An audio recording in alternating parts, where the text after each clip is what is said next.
Étudions ensemble le vocabulaire. Tout d'abord, le vocabulaire d'échographie. La première notion à aborder est celle d'échogénicité.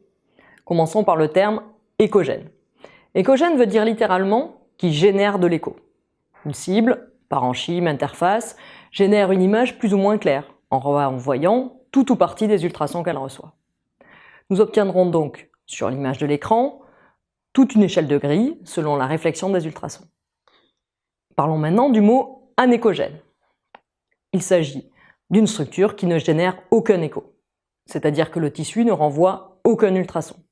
L'image ainsi sur l'échographe montrera une image noire. L'exemple particulier est l'urine contenue dans la vessie. Elle est nettement anéchogène aux ultrasons car c'est un liquide simple, sans particules. Il en sera de même pour le liquide contenu dans un kyste liquidien par exemple. À l'inverse, on dira d'un tissu qu'il est hyperéchogène lorsqu'il génère beaucoup d'échos, c'est-à-dire qu'il renvoie beaucoup d'ultrasons. Il apparaîtra ainsi une couleur complètement blanche sur l'image. On peut ainsi observer une image hyperéchogène lors de l'étude des tissus durs, la corticale de l'os, les calculs, les calcifications, certains angiomes, certaines métastases aussi, dès lors qu'elles sont de plus en plus calcifiées.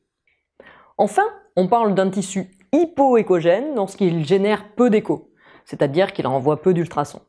On obtiendra donc une image avec des teintes de gris dégradées. En pratique, vous trouverez avec une échogénicité croissante les liquides peu chargés en particules comme les urines qui sont très hypoéchogènes, les liquides de plus en plus chargés en particules ayant même des phases solides comme le sang ou le mucus, l'image est celle de gris plus ou moins homogène, et ensuite les tissus mous comme les muscles, le placenta, le foie qui apparaissent avec des gris plus ou moins clairs. Entre le noir et le blanc, il y a de nombreuses nuances de gris. Il y a deux façons de définir l'échogénicité d'un tissu. Soit vous comparez un tissu avec un autre tissu, dans ce cas, un tissu est plus échogène lorsqu'il est plus blanc que l'autre, il est isoéchogène lorsqu'il est de la même nuance de gris, et il est hypoéchogène lorsqu'il est moins clair. Soit vous voulez exprimer intrinsèquement l'échogénicité du tissu, par exemple un os sera hyperéchogène, un liquide sera anéchogène, mais quid des autres tissus intermédiaires, comme le tissu cutané, le foie, la rate. Dans ce cas, vous utiliserez l'image du muscle comme référence de gris. Pour terminer, quelques mots de vocabulaire descriptif, parfois utilisés dans les comptes rendus d'échographie. Échostructure, c'est la structure interne d'un organe en échographie. Normoéchogène, c'est qui renvoie un écho conforme à la structure normale de ce milieu. Voilà pour les mots d'échographie.